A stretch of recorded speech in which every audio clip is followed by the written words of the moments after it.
Hi and welcome to Healthy Life Hacks. I'm Jennifer Jeffries, the present day wise woman. I'm a realistic naturopath coming to you from the surfing beaches of Australia. This show is for those of you who are wanting to really rock your life and rock your health and just live from a place of prevention, not waiting to get sick and tired and sucky. That's it. So let's get into today's episode. Pimples! I'm here to talk about pimples. We've all had them at some stage in our life. I am 59 and every now and then I'll still get the occasional one, and it just cracks me up sometimes because when I get a pimple, the first thing I do is I go to my map and I think, okay, where is it on my face? Because then that tells me what body system is out of whack. And that's what I want to talk about today. So let's get into it. All right. So the classics are that people go, oh yeah, well, women will get a pimple and they'll go, oh yeah, it's my period time. I'm getting pimples. And so I know that's hormones. Well, it's not necessarily, because as a naturopath, we break down the face into all these different regions, and that tells us what's going on. So sorry to say it, but if you're getting pimples on your cheeks at period time or up here on your forehead, that's nothing to do with hormones. That's to do with the shit food that you're eating. Pretty simple. This is it, guys. Right here on our chin is the only part that absolutely relates to hormones. And I'm going to break it down today and give you a few of the places that, where they are. Now, I know if you're listening to this on a podcast, just bear with me. I'll be as descriptive as possible. So this is the first place, okay? So hormones is that kind of bottom of your chin area. That's the classic, where people will get them. Now, some other places that are really interesting. If you are getting breakouts on your cheeks, up along your forehead, those areas, that's actually large intestine.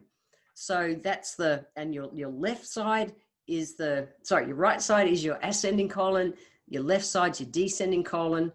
And it's telling us basically that if toxins can't come out through your poos and pees, they come out of your skin. They do, they come out of your skin. So pimples in those areas generally tells me that you've not been having enough water, your body's not eliminating toxins properly through poo. And so just putting a zit cream on it or something to dry it out is going to do nothing to help the problem. As a naturopath, we step behind to see what's going on and we correct that. So if you're getting breakouts on those, and if you are, like teenagers going through hormonal times and things like that, generally their nutrition is interesting at those times too. And that can be why they're getting those breakouts in these areas. So just think cheeks, forehead, large intestine, not enough water. That's the classic. Between the eyes is liver. Okay, so liver. So liver is one of your best detoxifying organs. And it gets taxed at times and it can't eliminate properly. An easy way, on a side note, to tell if your liver is working hard, you get all the itises. You get the sinusitis and the bronchitis and the vaginitis and all the itises. That means your body's trying to eliminate toxins. It can't do it properly through the liver can't do its job properly. And the liver tries to excrete it through mucous membranes. Mucous membranes are anywhere open to the air. Your ears, your nose, your bum, your mouth, all those places, conjunctivitis, all those things. Pimples in that area are directly telling you that your liver is being taxed. Your eyelids is gallbladder. So gallbladder is another detoxifying body system. That's up there. Under the eyes is interesting. Under the eyes is kidneys. Now, if someone is that blacky blue kind of darkness under the eyes, that's our classic kidney tide, which is adrenal glands tide, and also not enough hydration. But if someone is brown under the eyes, that's liver tired, and that's just tired. Okay, so blacky blue under the eyes, not enough water, brown under the eyes, just really kind of core tired. That's them. In front of your ears here, kind of up along your temples and coming down to where your ears are, that's adrenal glands. So if you're getting those kind of little breakouts there, that's a good indicator. Under the jawline, okay, so under the jawline and down the neck, which you see in a lot of teenagers and a lot of guys, that's a lymphatic system. So your lymphatic system is a lazy body system. It's like the vacuum cleaner for your blood. Everywhere your circulatory system goes, your lymphatic system follows. And so if it's pulling out more, or it's trying to pull out everything. But again, if your body's not working properly, if your lymphatic system's not eliminating properly, it comes out of your skin.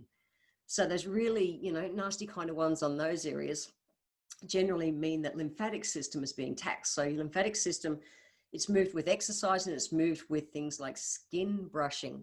Skin brushing is where you get a vegetable fiber brush. Your lymphatic system runs towards or returns towards your heart. So dry skin brushing is excellent. You do it before you jump in the shower, preferably. Don't just use one of those nylon mitt things. They don't work. You want a vegetable fiber brush, and you brush towards your heart. Okay. And I'll talk more about lymphatic system in a later episode. Skin brushing is a great way to be able to exfoliate. You can use loofahs and things like that. Something that's vegetable fiber based. You want to always be coming up, legs always up towards the heart. Neck, you're going down because your heart's below there. Okay. Skin brushing is really beneficial. Obviously, be really gentle if you're playing on your face. So that's the main areas. So I wanted to talk into some things, some foods and things that you can do, and some essential oils that can really help to really, get the pressure off the skin on your face. So let's jump straight into that. Let's talk about feeding your skin properly. The first one is you want to be having your body so full of super antioxidants so that your skin is protected from the inside. So a diet really close to nature. Okay, really high, close to nature, high in all your colorful colorful vegetables, not vitamins. The vegetables contain the vitamins and minerals, really as close to nature as possible. If you're going to cook anything, I've talked about it in past episodes, don't go boiling the heck out of it with the lid off. You want to keep the lid on so you're pulling up all of those water-soluble nutrients as well. You want to be having foods that are more rich in vitamin C, which is really cool because vitamin C is, like your free radical protection. However, it's also essential for the production of collagen and elastin. And I'll talk about collagen in a minute. Other foods that we want to be able to bring in, our good essential fatty acids. So omega-3s are really good. Omega-3s you'll get from your flaxseed oil and fish oils. But the fish oils, it's got to be, if you're going to eat fish, I live in the subtropics, so all our fish is reef fish. So I live at the Gold Coast, which is the subtropics, and all of our local fish is reef fish. It's really white. It's not oily at all. Wrong kind of fish, guys. It's the good quality, wild salmon. That kind of fish is really the right oils for that, or otherwise flaxseed oil. I'm a big fan of flaxseed oil myself. You want to keep away from the bad fats, trans fatty acids, just the bad, crappy fats. That kind of makes sense. Watch the amount of sugar that you're having in your diet, and with your proteins, try and have grass-fed or plant-based protein. Protein is really important, but if you're going to eat meat, have grass-fed, not grain-fed, or otherwise have a plant-based protein diet. And just bottom line, eat as close to nature as you can. So you might want to use some essential oils like I do when it comes to my skin. I'm big on doing that. If I get a blemish, a pimple of some description, doesn't matter where it's based. Obviously, where it's based tells me if I need more water or if I've been eating crap food or whatever it is, and then I correct that action to balance that out. But I also like to use essential oils. I've been an aromatherapist for 30 odd years, guys. I'm a big fan of essential oils. Initially, if I notice that I have a pimple going on somewhere, I'll get a drop of tea tree and a drop of lavender together on a cotton bud, and I'll just apply it, the tip of it, to just that zit, not smother the whole area, because I'm just wanting to treat that. Another essential oil that I love to add in that same combination is geranium. Geranium essential oil balances out the oil production in the skin. So if it's doing that fluctuating between, too oily and too dry, it's really good for that. I remember all the skin treatment things from the 70s and stuff when I was 60s and 70s when I was a kid. And everything was designed just to dry it out and make it heal and off you go. But the problem is the body's response is when it's too dry is that it goes, I'm too dry, I'm going to pump out more oil, and it goes and feeds it. So the classic kind of oily tea and stuff. And I promise guys, if you've got oily skin, be really happy because your skin will age slower. It will. I know as a teenager you think, I don't want oily skin. Well, get over it. I promise as you become more mature, like I am, you'll be happy that you've actually got oily skin when you're younger. It's just one of those things. I want to touch on something that's getting a lot of media nowadays. It's not a fad, it's real. It's just getting a lot of airplay, and that's collagens. So I remember about, gosh, it's an easy 20 years ago.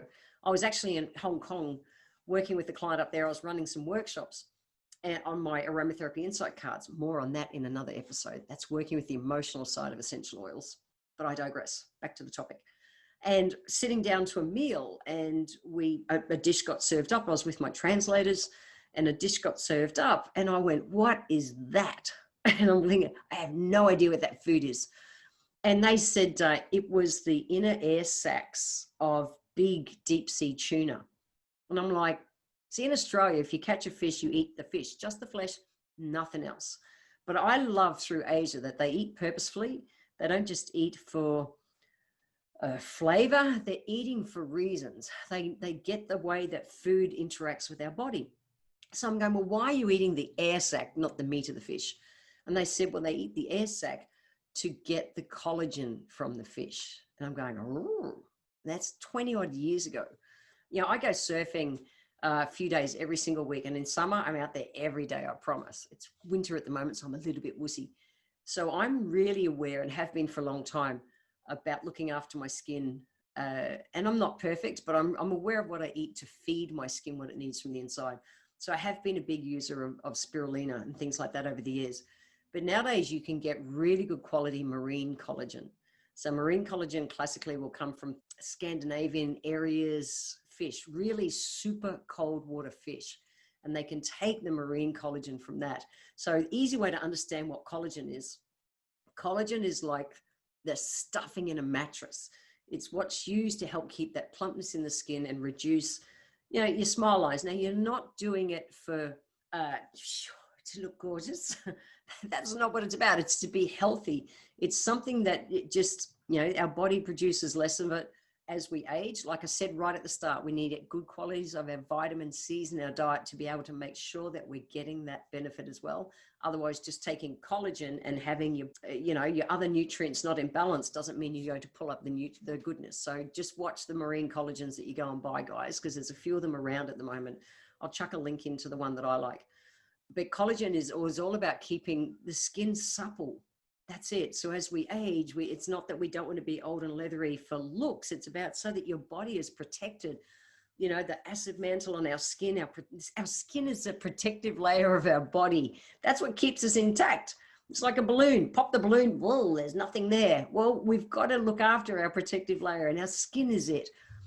Things like pimples, our body is telling us something's not right. Something's out of balance.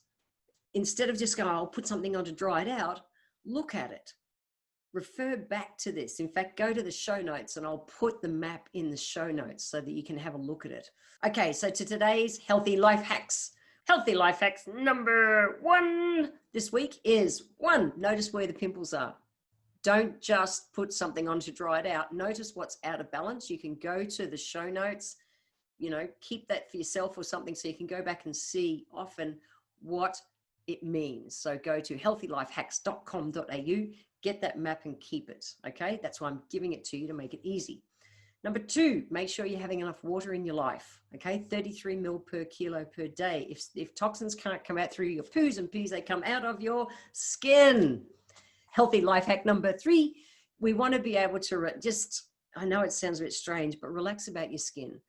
Because the more we worry about our skin, the more we make our body more acidic instead of alkaline, and that just feeds skin things. So just chilling out in general, whichever is your way to do it, is going to help your skin. And then healthy life hack number 4 is think about taking in some marine collagen, but check your sources. Like I talked about, you want to make sure it's got really good rich sources of vitamin C and other elements to make sure that you even absorb it properly, guys. That's the thing. That's what I wanted to share with you today. In the next call, I'm actually going to talk about what I call the food square. Yes, the food triangle is really square. You know that thing we were taught at school, that food pyramid? Well, guess what? I think it should be shaped as a square, and I'm going to tell you all about that why in the next podcast. See you guys. I want to thank you for being here today. If you enjoyed this episode, feel free to share it with your friends and scroll down to the comment section, guys. It's below the description of the video, because click into the line that says add a public comment, add your comment, click the comment box, and every month I draw one lucky person who leaves a comment down below to have a free 1-hour consultation with me. Also, be sure to subscribe to the show and like it so that you're always catching that next episode. If you'd like to receive a free copy of my Feed Your Body ebook, simply click the link in the comments below, join my newsletter, and you will get the free ebook sent to you nice and easy. So I welcome your emails. You can write to me at podcast@healthylifehacks.com.au. Until next time, guys, remember that when it comes to life, live it, love it, and get on with it.